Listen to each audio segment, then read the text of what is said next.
when a parent says, I've got an entitled child, I'm like, well, who did that? If we keep on like taking away their opportunities to fall over and get back up again, then how do they ever stand up on their own?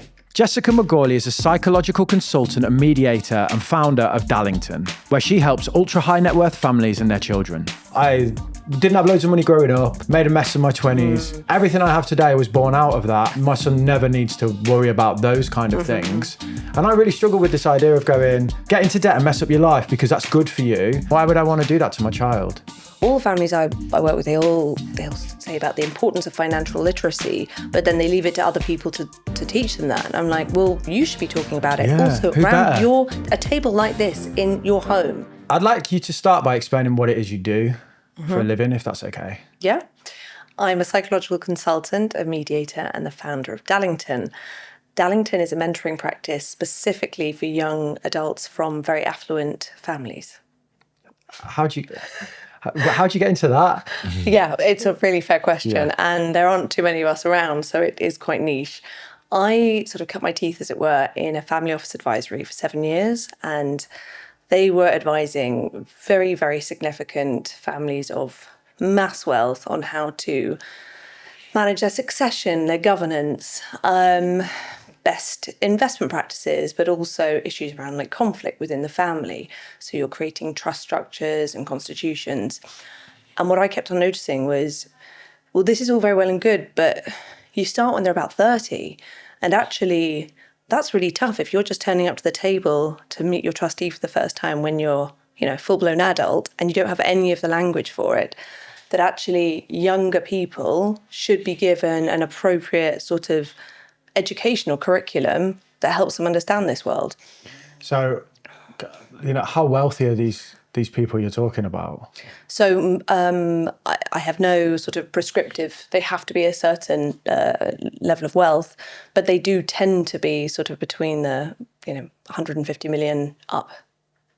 So very significant wealth. Yeah. So someone's got like 10 mil, you'd be like, juggle. No, not at all. Chicken fees, light work. No, not at all. Because I also think that actually, and we'll come on to this, but a lot of what I care about is that actually wealth and money are separate things and we shouldn't use these words so interchangeably. And a big part of my work is that I work with people who have a hell of a lot of money and assets, but wouldn't necessarily describe themselves as wealthy because wealthy is far more philosophical. Yeah. But would you describe them as wealthy? No. They're cash rich. How would you? Family poor. Yeah. How would time you? poor. Yeah. Happiness poor. Absolutely. Yeah. I think we have to really. So look, money we can measure. I always think, let's try and take the emotion out of it. Like money you can measure. There are people to help you measure it. There are spreadsheets to help you measure it. And that makes it a little bit easier to define. Whereas wealth, there are people like me who can help you measure it.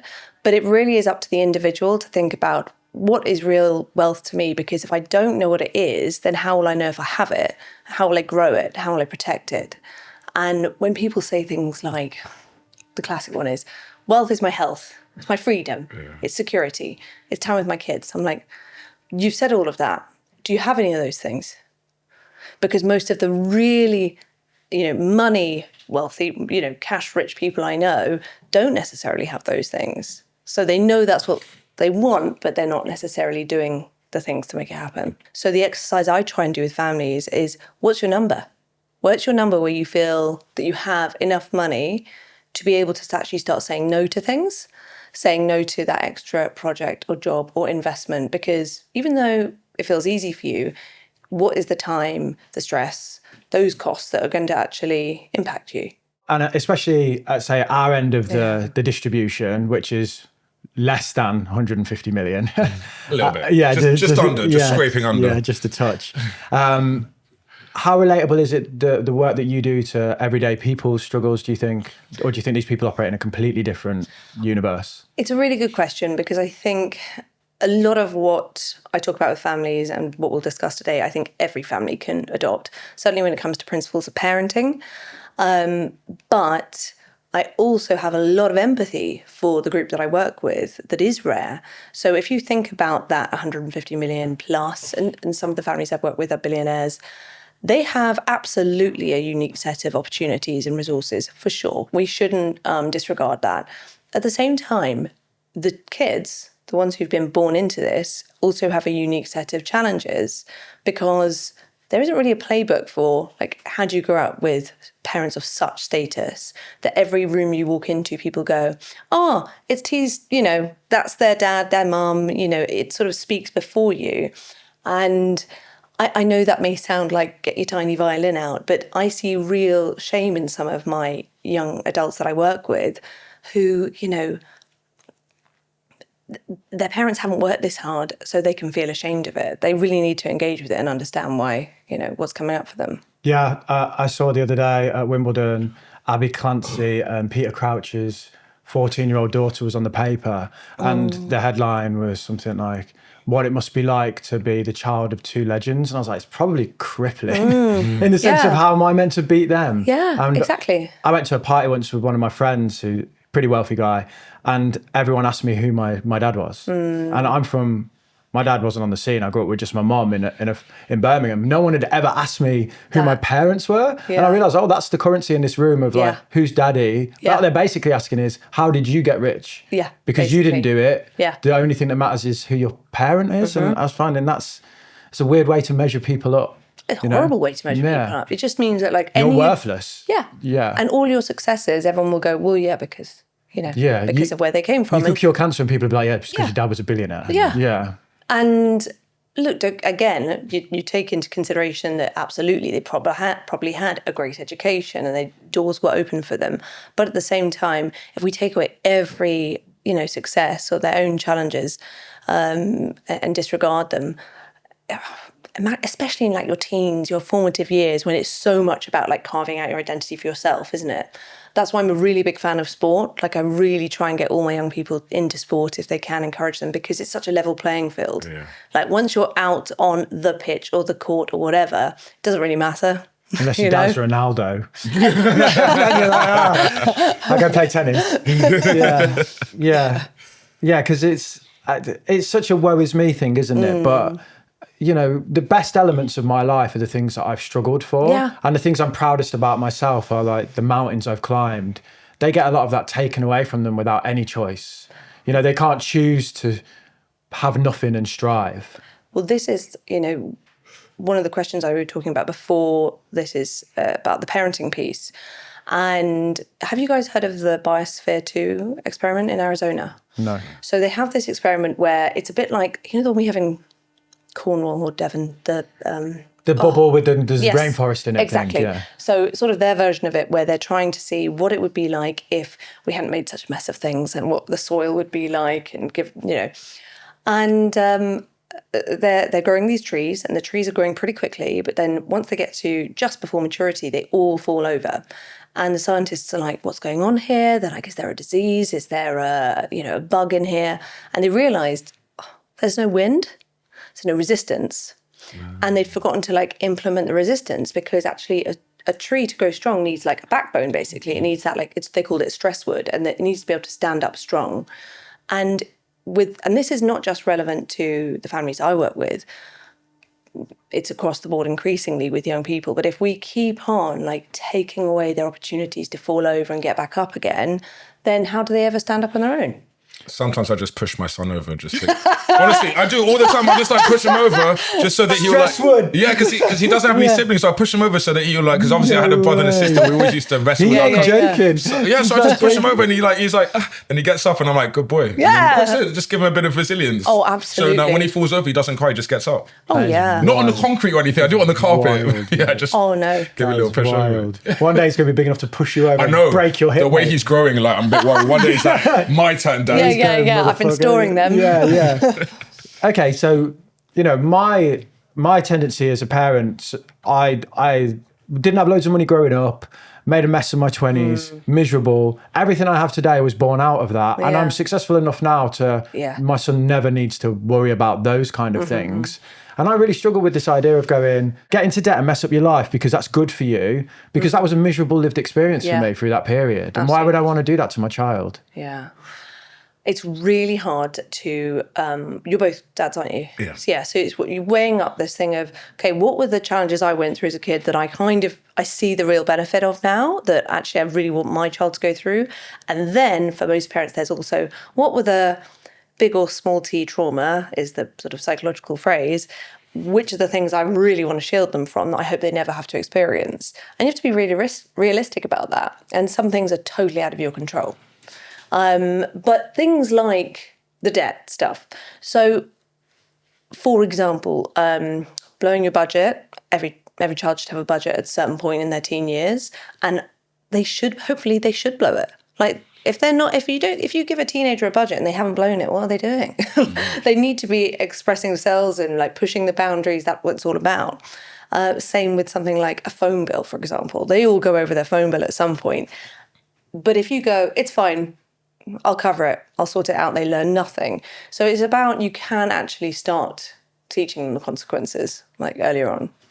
And when you say blow a budget, if you say there's your money to go out for today and then they can't get home, what do we do? Well, what would you have done? Walk home. I've done that. I've run out, been clubbing, run out of money from Oxford Street, walked for like 45 minutes home because that's the only way you can get home. Yeah. So like...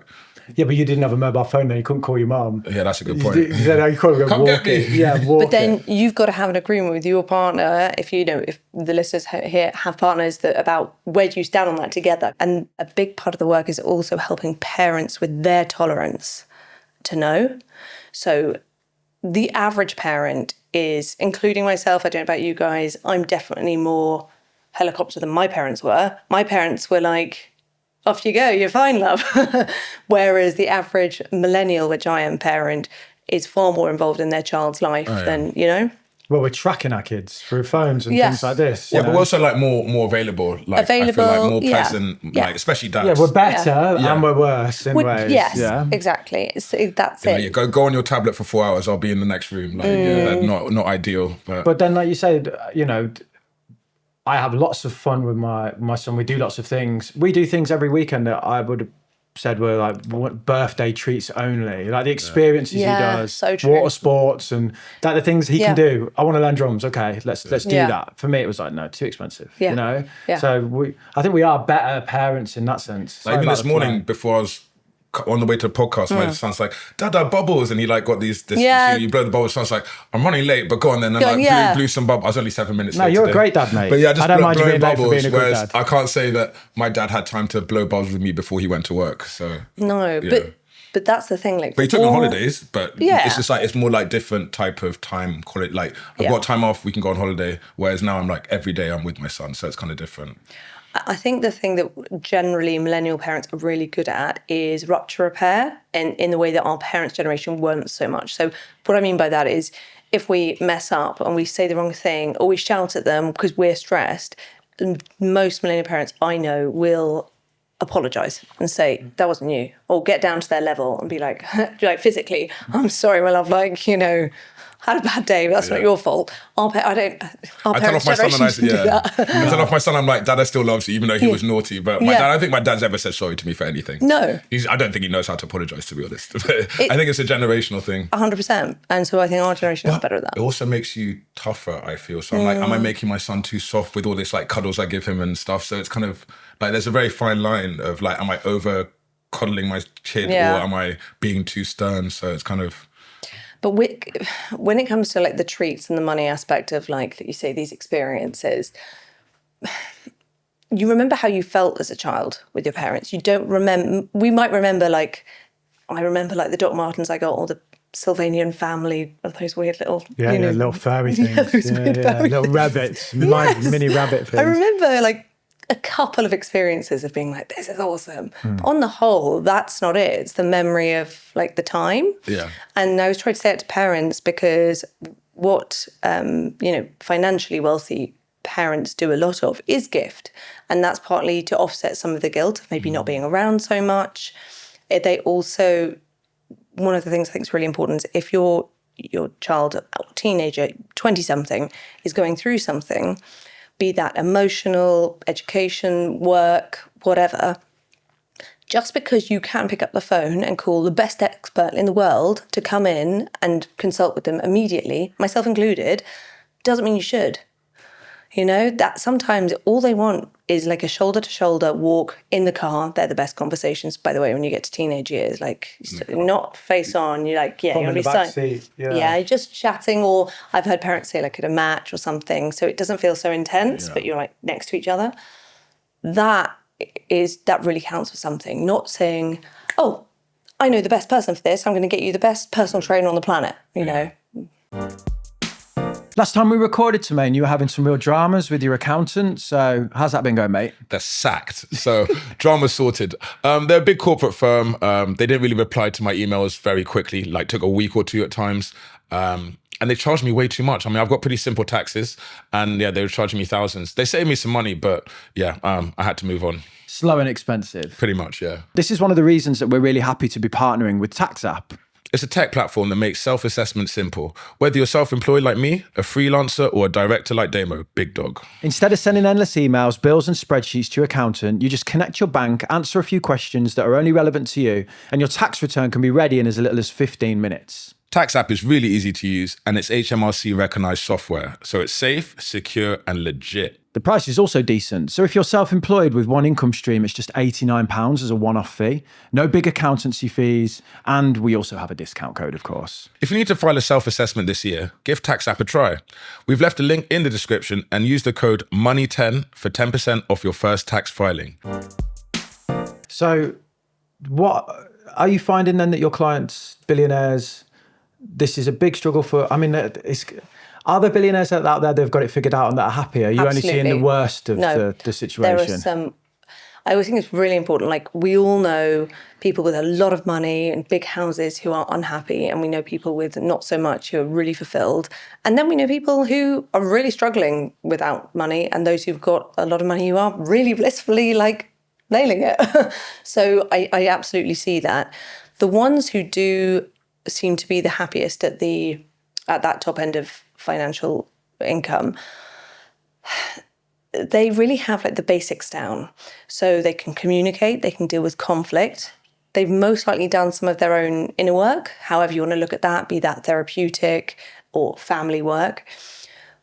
But for their children, and take this with a pinch of salt, but they have treated them as close to what reality will be like when they leave home. By that I mean there are consequences. You know, things don't just get brushed under. They have chores. Chores are godsend. Like all children should be doing chores. Not only do they feel good about it, but I always say this to parents, every time I do something that my child's supposed to be doing, the only person whose self-esteem improves is mine. So I'm actually robbing them every time that they could be making their bed or doing their homework or climbing a tree. If I'm, constantly lifting them up, I feel better, but they don't. So I think that's really important. And those are the families that just seem to really get on. When you say consequences, can you give some examples of the kinds of consequences that you think children should face? Yeah, so I guess it's I tend to work with teenagers and 20-somethings, and so the consequences are going to be different because they're legally adults and things like that. But for example, do you want to know more about children? No, do your clients is fine. Yeah, okay, anyone who's got a child is going to have a teenager one day. That's true. And that's probably when the consequences are the most severe. Yeah, your exactly. 5-year-old falls over, get back up. But if your teenager messes up big, it can be pretty devastating, right? Yeah. So on the lighter end, things like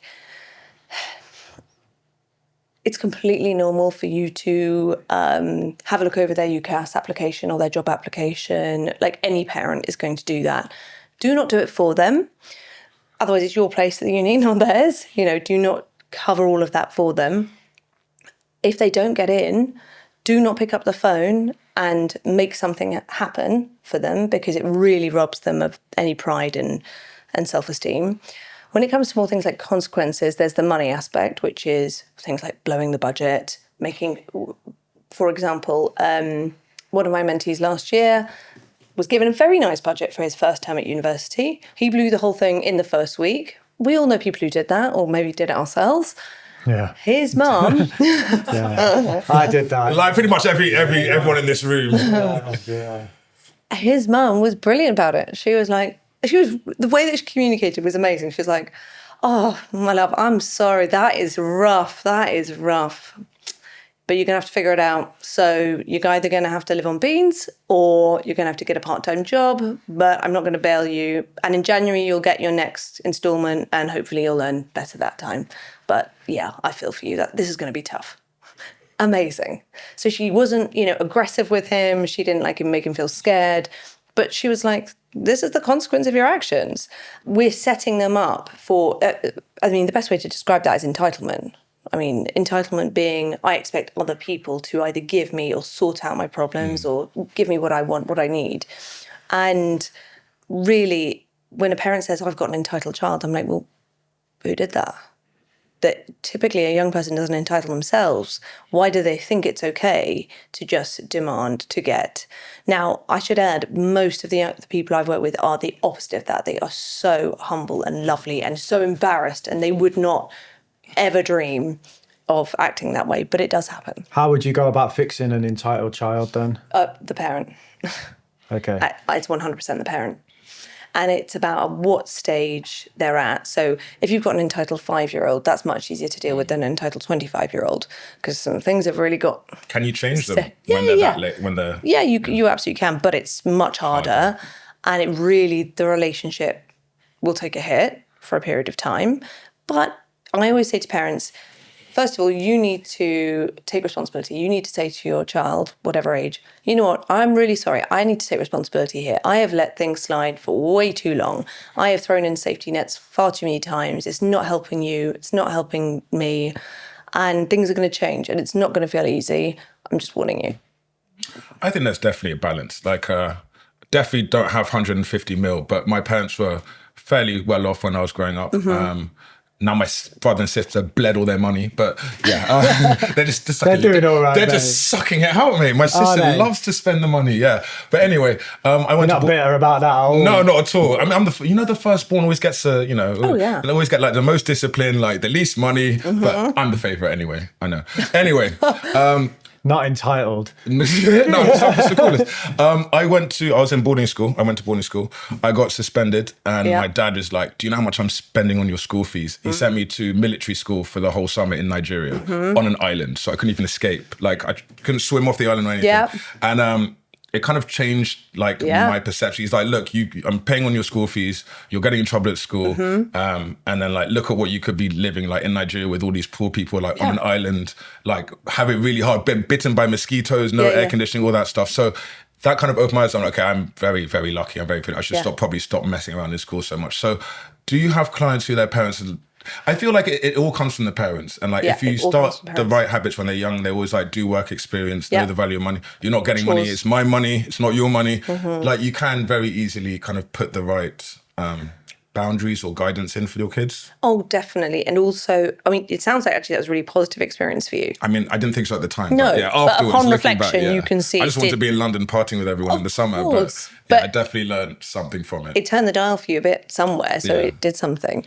So what I would say to parents is, let's have a think about what is your child 100% responsible for in their life right now? And depending on their age, because that could be between 16 and 25 roughly is the group I work with mostly. Now, if they're 16, that's going to be less things than when they're 25. But sometimes I'll get a genuine response that's like, I guess they wash themselves. I guess they sometimes feed themselves. They're responsible for their phone. I'm like, but for paying for it? No. Okay, so they're not responsible for much. That's not on them. Don't turn around to us when they're 21 and 25 and say, they can't do anything for themselves. I'm like, well, because it's being done for them. So again, a habit, and this isn't just affluent parents, but it's about sitting down and going, okay, what are they currently responsible for in their life? What do they need to be to look after themselves? And what can I just start to stop doing, slowly? Yeah. So my son is 12 and he's diagnosed with ADHD. He's got a formal diagnosis. So he seeks things out all the time and he's pretty full on sometimes. Yeah. He's a legend. I love him. But I know that I'm probably not being as good as I should be with him. And I worry that long term he might suffer for that, because yeah, like I said, I come from a background where I couldn't have anything. So my tendency is to be like, you can have this thing or that thing. It's not really gifts, it's experiences. But I worry that that's not the best way. So I don't know how to approach it to make sure that he's well-rounded. Well, first of all, we're having this conversation, so he will be, because you're self-aware enough, and it's the parents who aren't having this conversation and then worrying when they turn out, when they're 18 and 20 and can't do things themselves, whereas you're already aware of it. Now, there has to be this middle balance also, like you say, of you've worked really hard and you want to be able to enjoy, some of the fruits of your labour, and some of that is spending time with your son in experiences that you want him to have. So that's all right. But I think as long as the flip side is there, and that, again, I would just do an inventory of what does he currently have to manage for himself? Does he have to clean his room? Do he do his homework? How much stuff do you have to oversee to make sure it gets done? But he lives with his mother, so he doesn't live with me. So I have kind of like a limited influence. Yeah, that's tough. And I'm fighting a battle on the other side, if that makes sense. So do you have any recommendations for people that are in that kind of position? Most parents, even if it's difficult between them when they've split up, they will be able to come together for things around the child. So even if you're making agreements going, this is going to help him in the future, and you can both agree to that, otherwise what you can get is this sort of good cop, bad cop, as you might have already experienced. What I will say is, having seen the other end of this, I've run Dallington for 10 years now, so I'm starting to see some of, the aftermath of the work. Good aftermath, I should say. That's probably the wrong word. Impact. The impact, that's a much better word. The impact, the positive impact, is that in really wealthy families, when there's a divorce and it gets tricky, you can be sure that money will be thrown around to try and, gain popularity, and that you've been taken on this holiday, well, now you're going to go on this holiday. It's got nothing to do with the kid. It's all to do with the parents and their competition. Now, the ones who turned out to have the better relationship with the parent are the ones whose the parent had the boundary. They were the ones who said, no, I'm not going to do it. They didn't let them just do whatever they wanted because they felt guilty. Yeah, they were like, my relationship with you is more important. I'm not going to throw money at the situation. I could, but I'm not going to. And they'll kick off and they'll be upset with you and they'll say, well, I'm going to go to mum's or dad's because they'll give me this and they'll let me stay out all night. But they know that really, love and care does come from boundaries, and children need boundaries.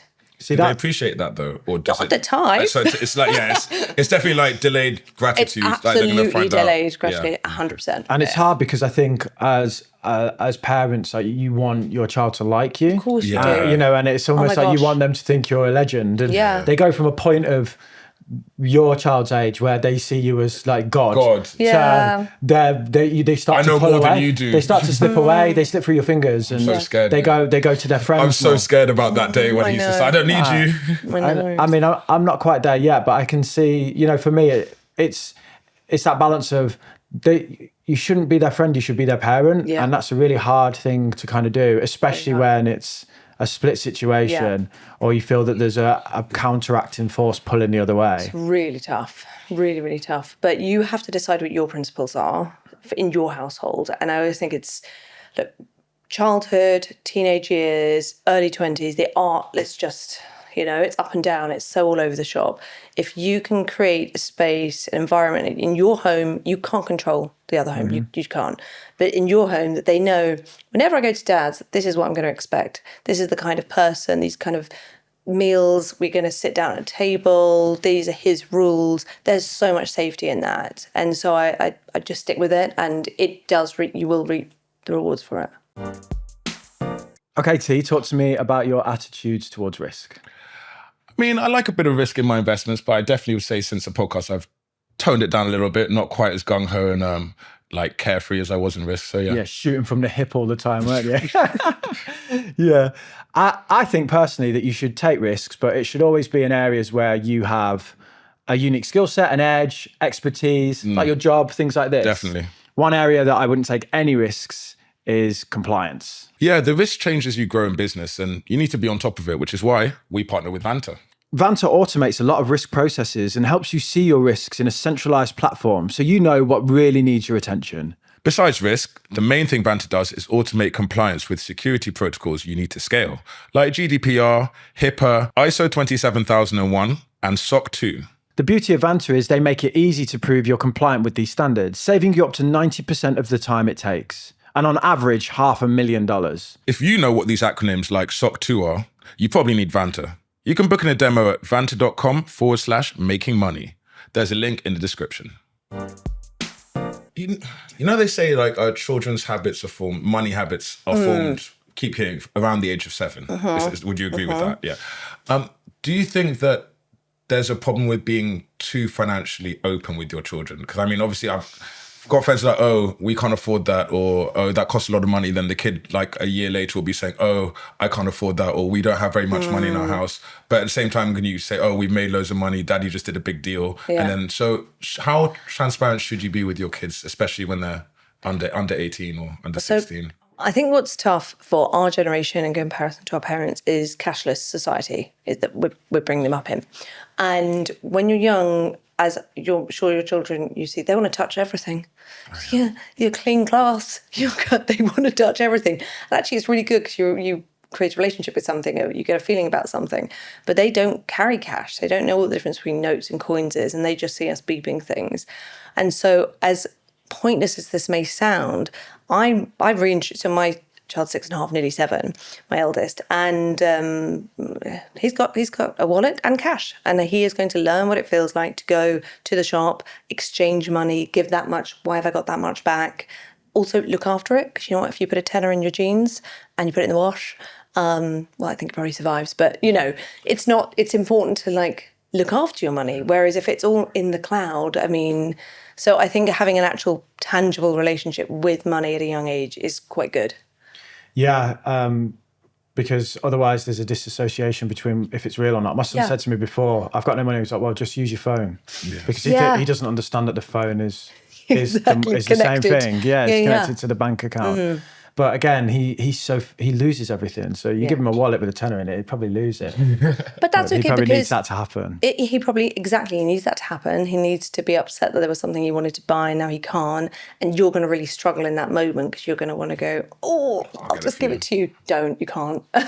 So I think that's really important. I also encourage parents to get give, save, spend boxes. So they're like, they've got the 3 compartments and you can see. So you're trying to introduce that sort of, so some of your money you may want to give to charity, philanthropy, whatever is right for your family. Spend, that's I'm going to the sweet shop, Lego, whatever the latest thing is.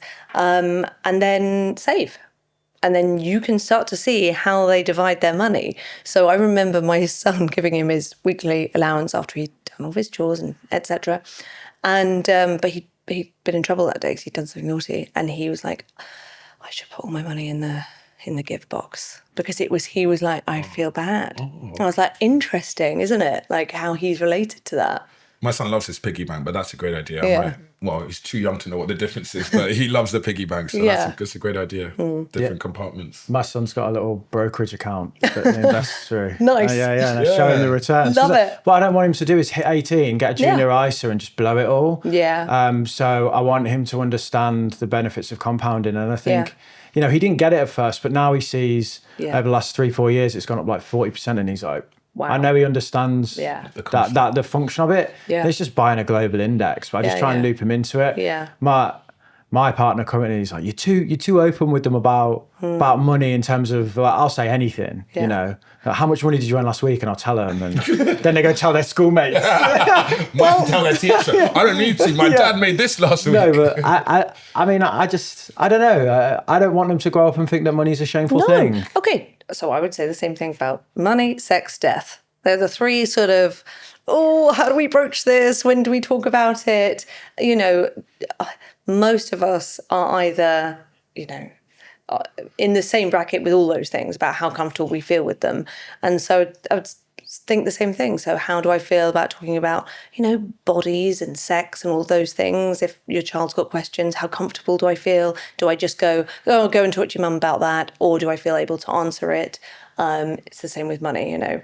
They know already, and if you're not teaching them, someone else is. Absolutely. So, do you want to intersect that influence? I had a funny thing that, like, my son did his sex education lessons when he was like 11, and we're in the car. I was like, "What did you do at school today?" He's like, "We had these lessons on sex," and I was like, "How did that go?" He's like, "I know what you did to Mom." It's what you did to her. Yeah, I know what you did to her. I know what you did to her. Oh my That is word. hilarious. Yeah, I was like, don't worry, mate. That is so It was over funny. quickly. It was pretty uneventful. Yeah, but it was just the way he was like, I know what you did. Oh, that's so funny. So yeah, but it made me in that moment realise like he knows way more than I think Yeah, he does. exactly. The other day we were messaging and he was genuinely funny at 12 years old. It was like intelligent levels of funniness, linking That's back so to something nice. we mentioned earlier before. And in that moment, I was like, stop talking to him like he's a baby. Yeah. He's clearly Yeah. pretty sharp at this point, Yeah. and I'm still speaking to him like he's 8. Yeah. You know, I'm behind where he is in terms of where his development's at. Yeah. So hopefully talking to him about investing and what I do and Definitely. why I buy assets Yeah. is a good thing. Absolutely. Look, this is all the families I work with. They'll say about the importance of financial literacy, but then they leave it to other people to teach them that. And I'm like, well, but you guys have made significant wealth, so you should be talking about it. Yeah, Also, who around better? a table like this in your home, you know, why are they having these lessons either unlikely at school, but in an educational setting, or in your family office, or, you know, wealth manager or bank? These should be home conversations. Yeah, You and know? who better to speak to my son about money than me? Yeah. Right? I'm a and about the finance YouTuber. mistakes. Yeah. Talk to him all about the things you got wrong. Oh, I do that all the time. Yeah. Yeah. And they're dead interested in that. Yeah. They like to hear That's about this rare stuff. though. Yeah, like for parents to talk about mistakes to their children, I feel like it's not a common thing. Do you think? Well, he will ask me why I'm not with his mom. So I'll explain, you know, and it's a hard thing to balance between being like honest and biased to my perspective of it, you know, because there's two sides to every Yeah, of story. course. But yeah, I don't know. I want him to feel that he can talk to me about anything. Anything, So if yeah. he asks me something, I've got to be able to talk to him about it in a way that's like age appropriate, right? Absolutely, but in order for him to feel he can talk to you about anything, he has to know you're human, therefore Yeah. you're flawed and you've made mistakes. And Yeah. like I said, with the repair, like you say sorry, you're like, I'm a flawed human, I'm going to get it wrong, but I'll try my best. Yeah, when you get angry in those moments and Yeah. stuff. Yeah. How about yourself with your kids? Because I always find it really interesting, people that sell services as experts when they have their own situation at home. Surely Yeah. there's moments where you're like, I'm crap at this. Or, Oh God, of course, yeah. But I have 2.5 and a 6.5-year-old. So I also think it's really important that kids do have a childhood and don't have to. While you can introduce certain topics, you also want them to be fancy free in their own imagination and not be concerned thinking with. about me banging his mum. Ideally, yeah, that's good. Things like that. Sorry, mate. But when it comes to the topic of like wealth and versus money, we talk about that, talk about values and gratitude. I'm a big one for gratitude because I think the quickest way to feel wealthy is to do a gratitude exercise of any kind. Suddenly, if you think about what you've got in your life, suddenly you're like, God, I'm really wealthy. I've got all this stuff. I'm so lucky. Instead of looking at what you haven't got. So I try and instill that in him. Look at all the things that we have. Look how lucky we are. We do highs and lows of the day. Yeah. Yeah. You go, what's your high and low Yeah. of the day? And he likes doing that. They ask us sometimes, they go, what's your Yeah. high and low of the day? Yeah. Yeah. You should do it with your little man. Yeah. When I he's might on- start- yeah. When he's What's your older. high of the day?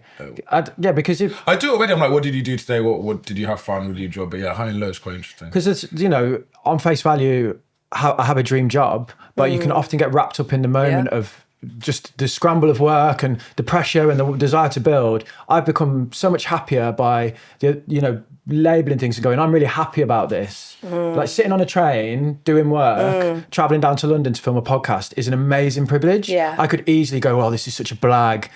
Stuck but- on the Avanti West Coast train. Got to wake up Yeah. early Yeah, gotta today. do this. Yeah. Well, actually, this is like amazing. So Yeah. every day I try and say, like, I'm really Yeah. happy about that. Yeah. And that's been really good for me. I think I'm just generally a grateful person, but like everyone else, I'm like, oh, I want more money. I want this. I want more followers on Instagram. Yeah. T is making money. Follow me.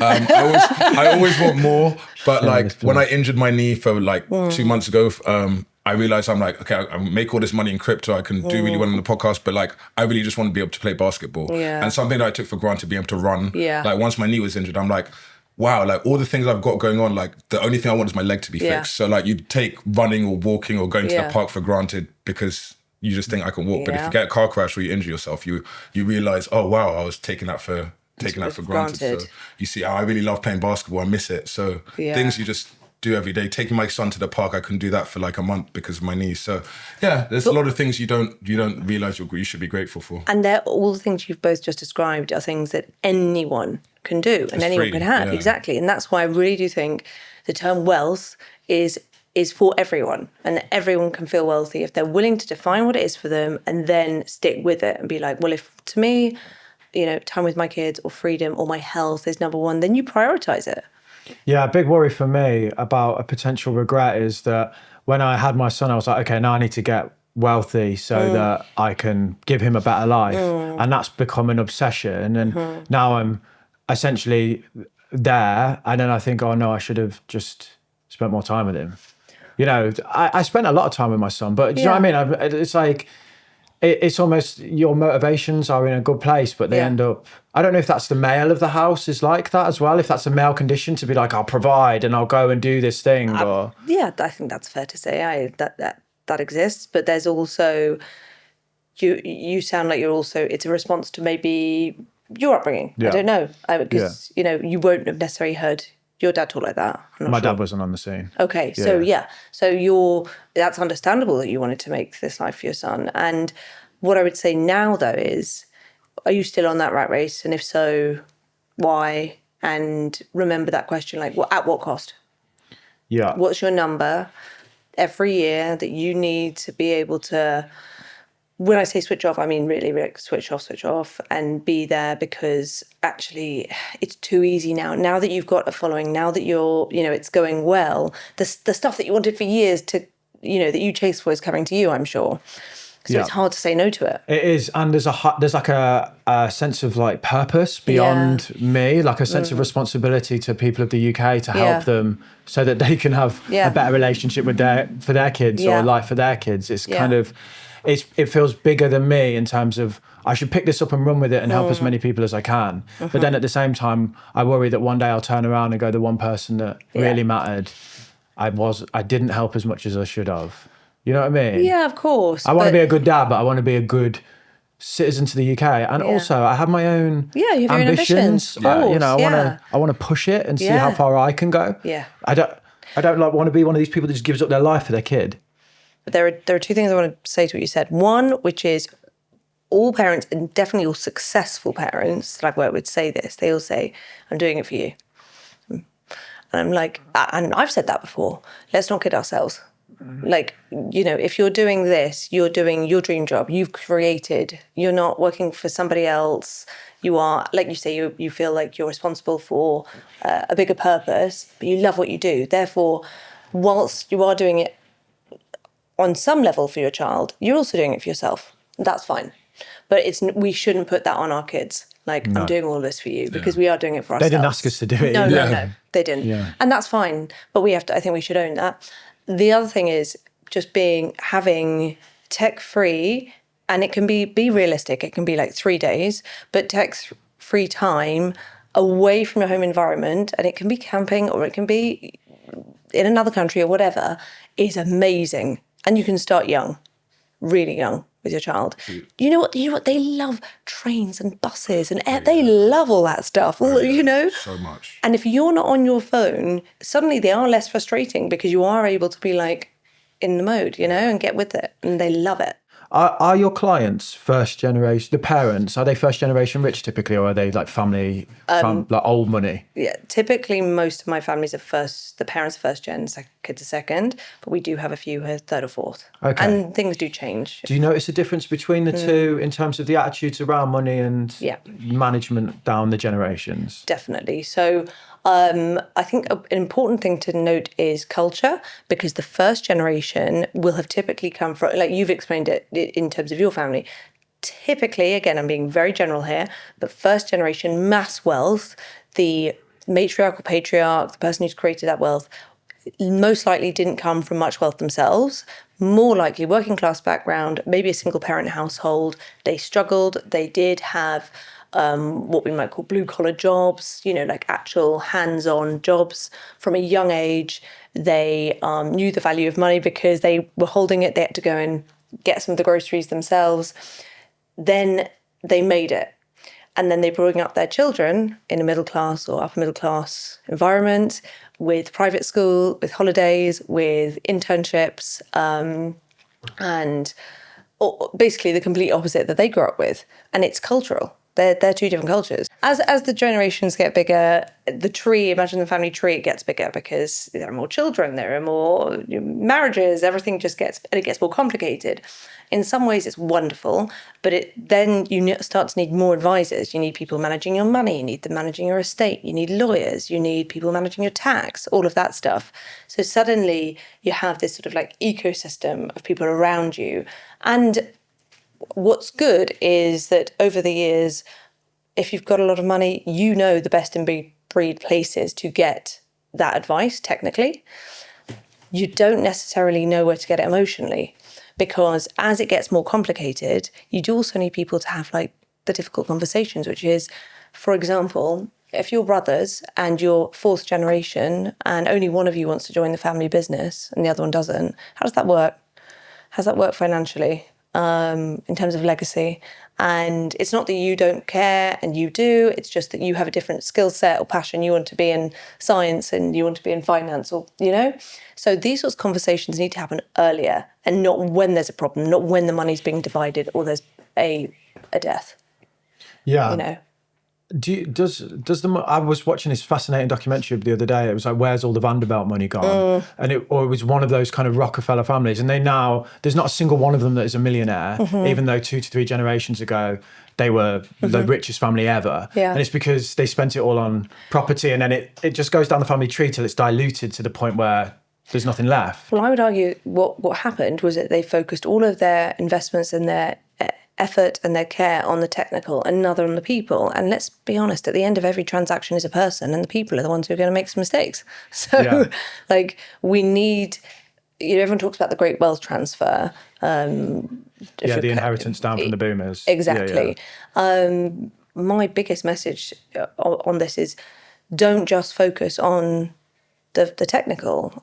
Give equal weight to what does this mean emotionally for my family, because if we just see inheriting loads of money or assets as a gift and not as a responsibility, then you're going to miss something. I'd like to ask you a question, not related to this, but I think you have an interest in access to a portion of the UK population that get a lot of commentary around them at the minute around taxation. How do your clients feel about inequality and the discussions around taxation against the wealthy? It's a tough one because I don't think it's divided. And like I said, I'm not a financial advisor, so I don't have too many of these conversations, but it does come up. Now, what's interesting is the children, the inheritors, they're all for it. They carry quite a burden that actually that is the right thing to do.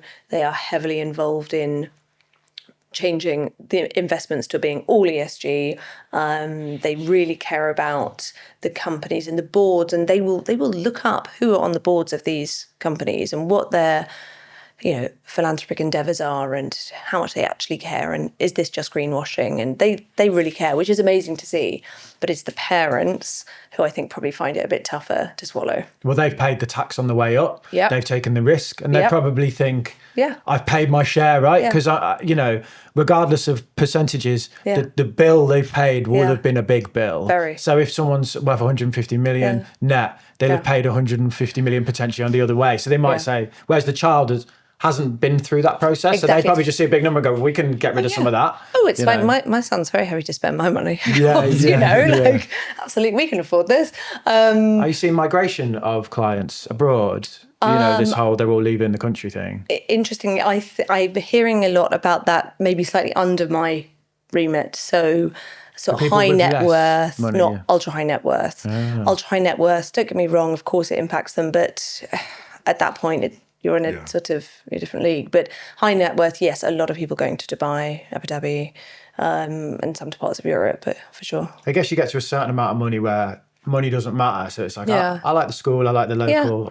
We got a nice pub down the corner. That's why I want to stay here. Some of the families I work with who are from the north of England and maybe historically farming families, and that I really love their approach to this, which is they're like, well, England's given us a lot, and we don't mind giving it back. That's how I feel. So, I could be in Dubai Yeah. and I could base my operations from there. Yeah. And there's people in this room right now who are based in Spain and stuff, and we don't need to be in the UK. Yeah. But I feel the opportunity that is my channel was born out of the UK. If I was in America, I wouldn't be where I am because the competition's higher. Yeah. You know, I was quite lucky in that sense. So why then go, I've made my money, I'm off? I feel the same. Yeah, I think there's an element of populism in all of the debate at the minute in terms of it's the immigrants, it's the rich, it's you know, like these quite there's probably truth in all of it, but it's quite oversimplified without the nuance. Yeah. I think, you know, if people can afford to pay more, then and we're letting people get away with things. You know, we say the rich, you're talking about individuals, you know, corporations that pay no tax because they offshore it. That's probably where we should be talking. 100%. Not a family that you know, or a legacy family that's managed to survive for like 10 generations. And it's not easy. No, that is not easy work. That's a lot let's take some of that because you guys are still standing. Let's rinse it. Yeah. No. Yeah, I don't have the answers, but it's interesting to get the perspective because I think the one people we don't hear from in this debate is a lot of the rich, or anytime you do, they just get slammed. Yeah, and don't get me wrong, like you say, there will be some.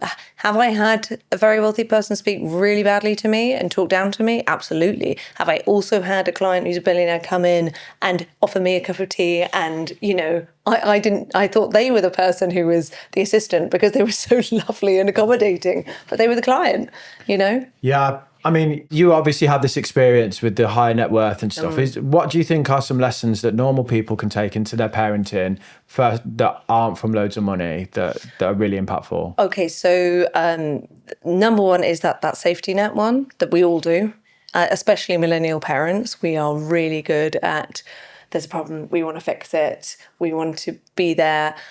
I'm really cautious about this word suffering, but we have to allow our kids to feel, you know, when things go wrong, and we have to push them over. But you do. Hey, if they're an only child, you've got to toughen them up. Yes. But look, I fall over enough in sports. So when he gets hit in football or basketball, he can't even walk, mate. Like you're chucking him on the floor. Because I keep pushing him over. He's like, I'll stay down. So definitely that, like pausing. So a lot of parents. And this is not just wealthy parents, but a lot of parents I've worked with are very reactive because they are so good at problem solving. They've spent their entire business, like career problem solving. So if their child presents with a problem, they're going to solve it. But you are robbing your child of the privilege for them to solve it. So I would always say, just pause, you know, reflect, sleep on it, like any adult with you know, problem, and let them solve it. That doesn't mean you shouldn't step in if it's an emergency or it's a real issue, but on the whole, have faith that they can solve their problems. I think it's really important to let young people think really big and have like crazy big ideas, because the reality is all of those people we look up to, be that my kinds of clients or, you know, whatever the companies are that your listeners really admire and really like, whoever founded those companies would have been told they were mad to start them and had like 1,000 no's before they got anywhere. We need to allow our younger generation to also have crazy big ideas, even if we know better. You know, so many times I've seen young people have like a big entrepreneurial idea that does sound absolutely bonkers and it probably won't last, but it doesn't matter. You've got to have a stab at something. So encouraging that sort of entrepreneurial big mindset and then saying, okay, back it up now. You know? Yeah. That's great. Like things. Sorry, one sec. Just some kids out going wild out there. Some dad's like, yeah, we'll build the rocket. Down the street. Yeah, I try and tell my son, you know, try loads of things and quit. Because I was told all my life, don't quit things, stick at it. You have to stay in a job for a minimum of 3 years. All of that stuff. Awful advice. I hate it, Mum. I don't want to do it. You got to do it. Yeah. Stick with it. Try, fail. Absolutely. So, try loads of things and quit loads of things. Yeah. And then the third and most importantly is to let them know that you're human and that you've messed up and that you fail. And some of the families I work with do this lovely practice, and it's more for teenage plus, but in the same way when you come home and you say like, what was your high and your low? What was your, you know, they say, what did you fail at today? And everyone, including the parents, have to say what they failed at and what they learned from it. And the failure could be something like, you know, I messed up at work, or I bombed a a pitch or something, but it could also be, I lied to somebody, I hurt someone's feelings, explain that you are also making mistakes and how you're going to rectify it or learn from it. I think this is from teenage years, though. Yeah. So my kid can still think I'm perfect. I'm Superman. Oh, you're good for a few years. Until he's like 12. Yeah. Right, then you're cool. fine. Yeah. Great. What do you think at that end? At the younger end, under 10 or 12, how are you interacting with kids? What kind of language as well should you use with those kids, and how should you speak to them? About... God, I want you to fix the whole life, to be honest. But we could talk about money specifically. I guess we should, but... No, I don't think you should necessarily. It's more what you said earlier about adapting to noticing when your child is growing up and they're in a different phase and being like, actually, I need to not baby talk. I need to step up a little bit now and communicate on a language and level that they're at. So definitely things like that. I mean, I've got a 2.5 and a 6.5-year-old. I make mistakes all the time, but I think that's really important that I acknowledge that with them. I think consequences is really key. Like both my children, even the 2.5-year-old, know that, if you do something enough times, that your Lego is going away for the week. And I feel awful about it, but I stand by it. I really do. It goes right up high where they can't access it. And there's the big yellow boxes with all their Lego. And they love Lego, don't they? It goes away. And even if they're glorious and lovely and so sweet, I still do not bend. Yeah. You should try and get into the Lego family. They got some money. They have got some money. That's a privately owned business, and I think they've done well. Those sets cost outrageous amounts of cash, and they hurt when you stand on them. Oh my gosh, they hurt so much. And then but you've got to remember, I think you guys are doing it already. You're self-aware dads who are owning it when it goes wrong. You're trying to be more present, trying to, show acts of gratitude, all of that sort of stuff. That's it. We can't get it all right. Just trying to be a little bit better than the ones before us, That's it. Yeah. Try and get better a little bit every day. You're going to struggle. Your dad's a legend. Yeah, I know. He's a legend. Big in the game. Go on then, Tamaim, what are you taking away from that conversation? There was just so many good tips about parenting. I think the most impactful one was kind of going to your kids and saying what you've done wrong. So like your highs and your lows of the day. So I've kind of always had the idea that you've got to be like Superman and invincible to your kids and you've got to be perfect. But she's like, when they're teenagers, you've got to show them that you're human. And tell them like, this is what I did wrong today. This is how I could have done it better. What was the highlight of the day? So I thought that was quite eye-opening, how to not raise spoiled children. You're going to ask me or? No, I'm not really interested in what you got to say. What did you take from it, Davo? Oh, well, it's funny you should ask me. Thank you for that, my wonderful co-host. Not raise spoiled children, and you're like, oh, well, hear what you got to say. No, I would trip them over.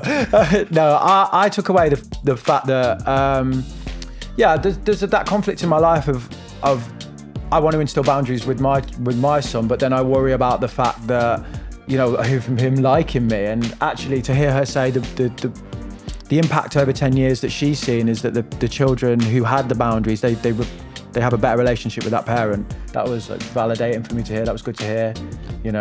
It makes me think like I'm doing the right things.